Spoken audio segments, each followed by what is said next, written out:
So good morning, students. In previous class, we discussed about nice and ugly domains.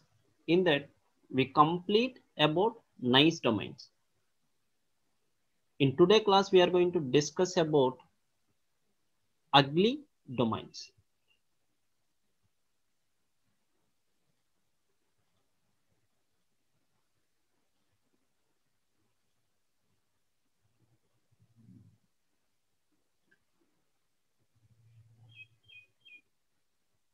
So what is ugly domains? Ugly domains is nothing but bad domains. Some domains are born ugly, and some domains are uglified by bad specifications. I hope you all are know that. So what is domain? So domain is nothing but a boundary. Boundary. So some domains are born ugly and some domains are uglified by bad specifications. So programmers in search of nice solutions will simplify essential complexity out of existence.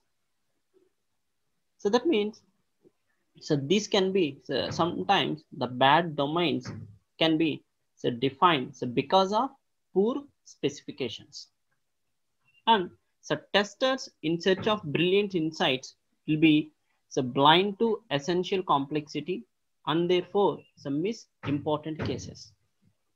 Every simplification of ugly domains by programmer we discuss now. Okay, in that the first one is the non-linear boundaries. So non-linear boundaries. And second one, ambiguities and contradictions, simplifying the topology and rectifying boundary closures. Okay. If the ugliness results from bad specifications, if these ugly domains are because of the bad specifications and the programmer's simplification is harmless, then the programmer has made ugly as a good domain. That means if you are going to do any simplification for this specification, then the bad domain has become as a good domain. But if the domain's complexity is essential, such as simplifications constitute of bugs. Okay, so now we are going to discuss one by one. The first one is non-linear boundaries.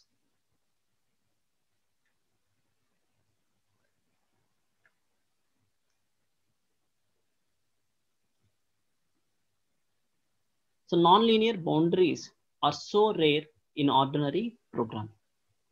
Okay, so non-linear boundaries are so rare in ordinary programming that there is no information on how programmers might correct such boundaries.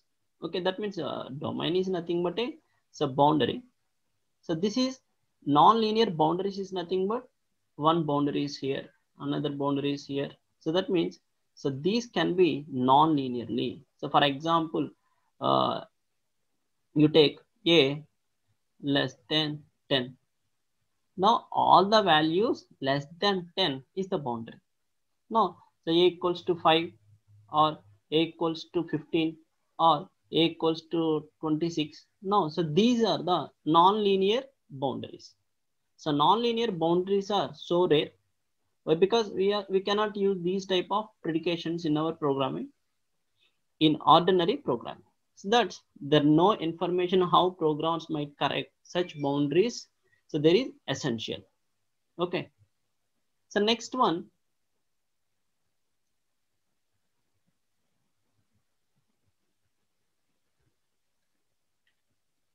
Ambiguities. So next one is ambiguities. So ambiguities is nothing but here. So these are the holes. So now here the values are missing. Okay. So this we are called as a ambiguity now. So now if you get the value between this, so now we get the ambiguity. So domain ambiguities are holes in the input space. So here the holes. If you observe that these are the holes in this domain. Now, so domain ambiguities are holes in the input space. The holes may lie within domains or in cracks between domains. A hole in one variable input space is easy to see. An ambiguity of two variables can be difficult to spot. Okay, so now, so this is about hole. Next one, so missing boundary. Another one is missing boundary. And so these ambiguities and missing boundaries are so detected by specification language and tools. So missing boundary is nothing but, for example, so this is the boundary for a variable. Okay, if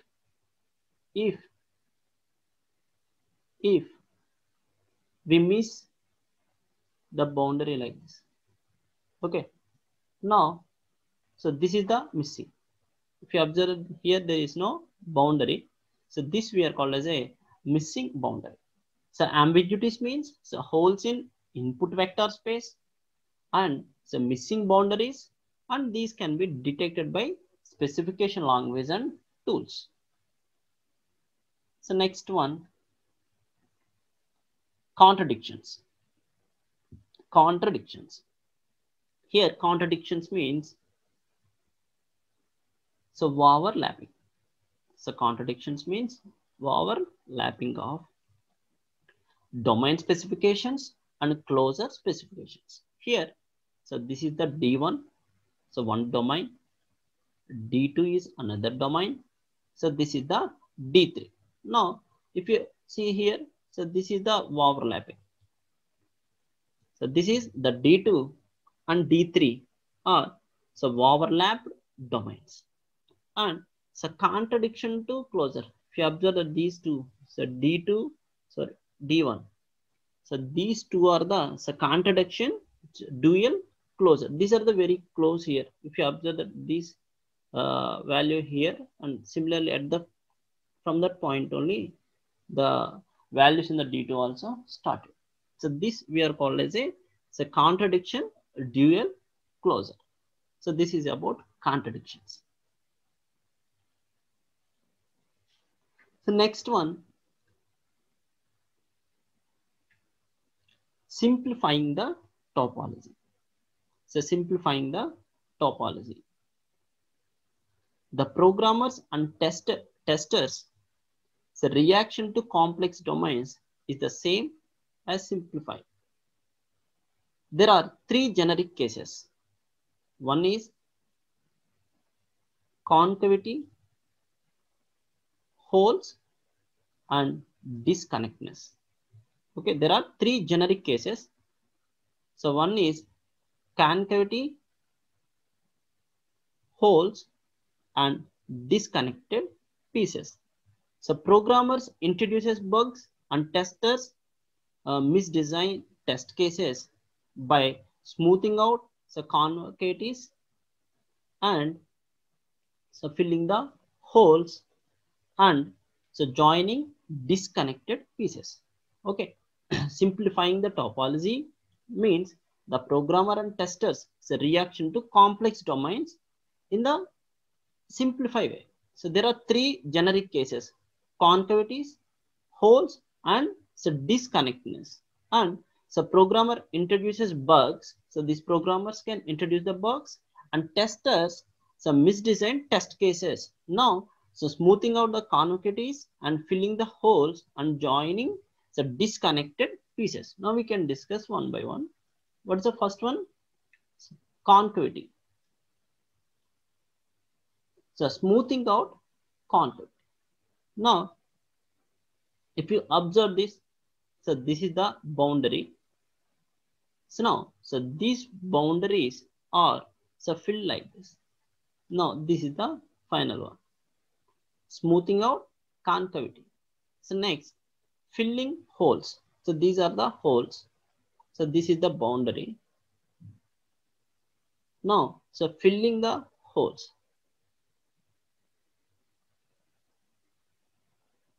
So next one, So joining the pieces.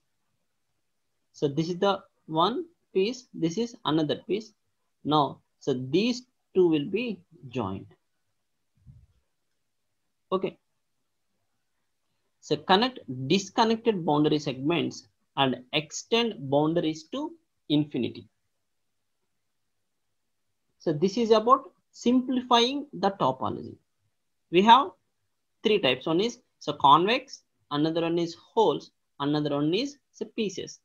So first one, you are making it convex. So that means you can join that and so filling the holes, and third one is joining the pieces. So next one is so rectifying so boundary closes. So rectifying boundary closes. If domain boundaries are parallel, so domain boundaries are parallel, but have so closure that go every which way. That means a left, right. The natural reaction is to make closures so go to the same way like this. So this is the closure. So if you observe that these are the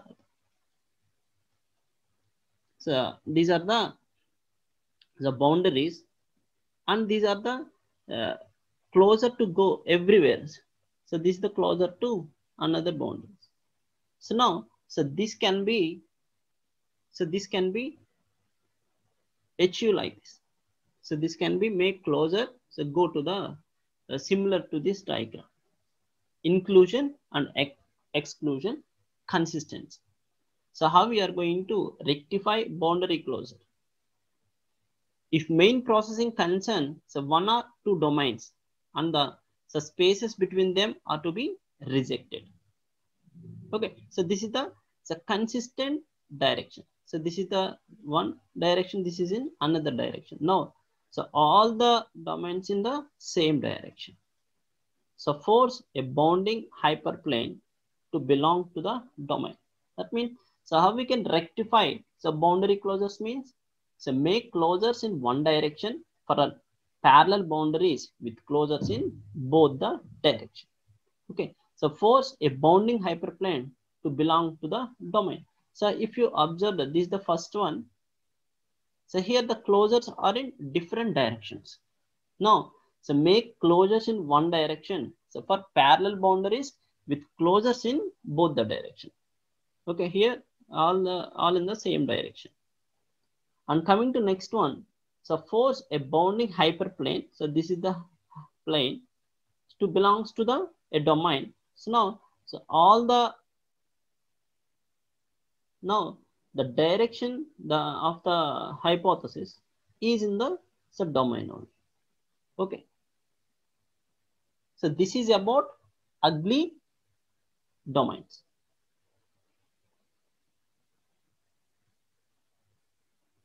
So this is the end of so nice domains and ugly domains. So what is a nice domain? So nice domain is nothing but there are some properties. If these properties are related to the domain boundaries, then we say that as a nice domain. Okay. So now if you apply all these properties, then it makes the domain testing very simple. So what are those properties?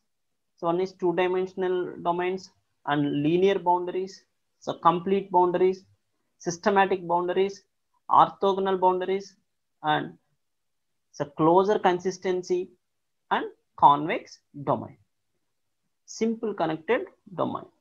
And so coming to ugly domains, so because of the programmers or because of the testers, so this will be, we say that the domains are ugly because of the poor specification.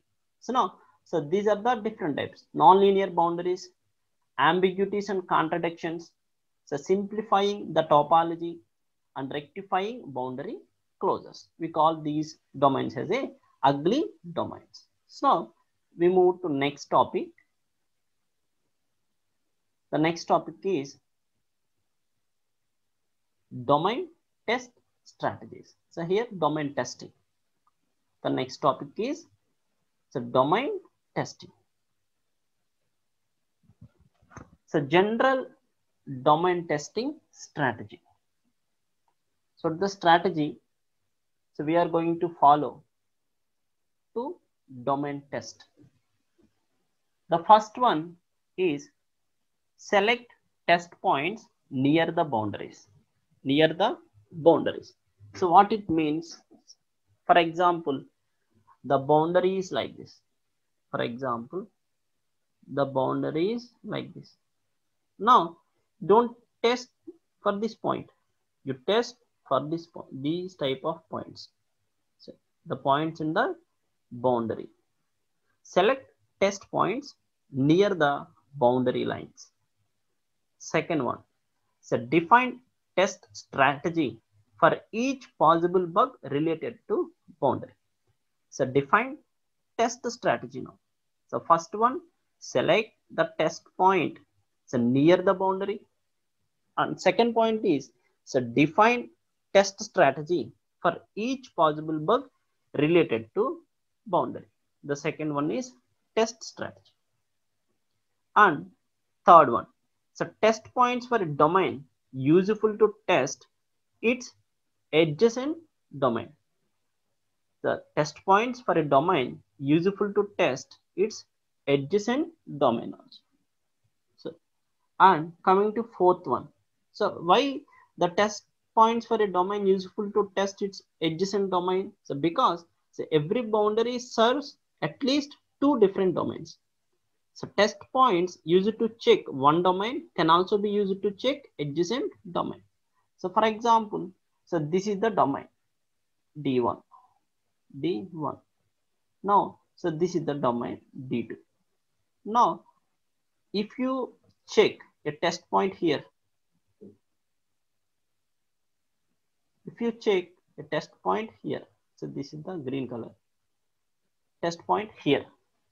Now, so because every boundary serves at least two different domains here, so test points used to check one domain. If you check this checkpoint for D1, at the same time only you are going to check this test case, this test point for D2 also. D2 also. That we say that so test points for domain useful to test its adjacent domain also.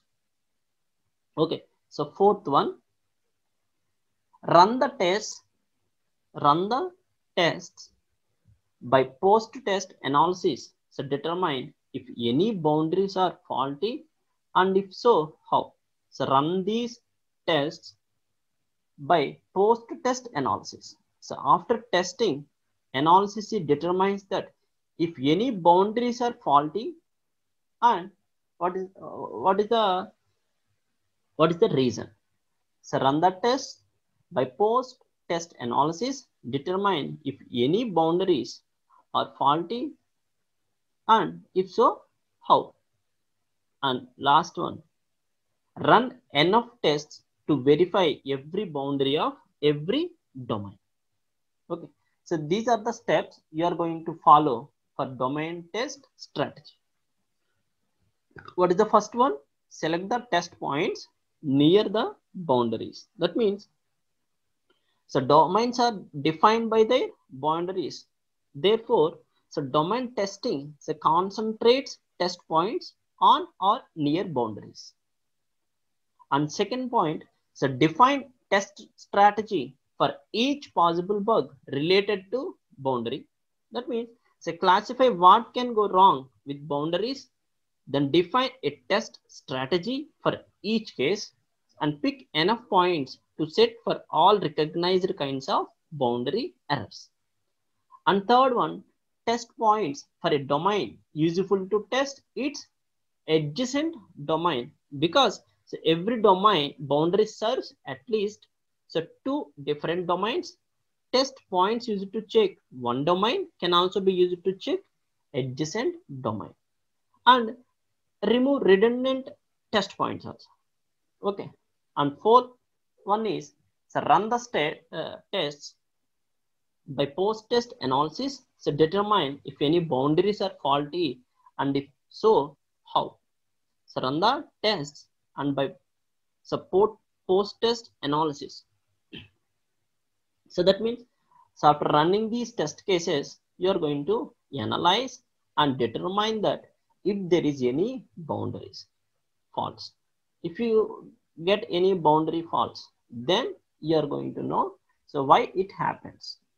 And fifth one, so run enough tests to verify so every boundary of every domain.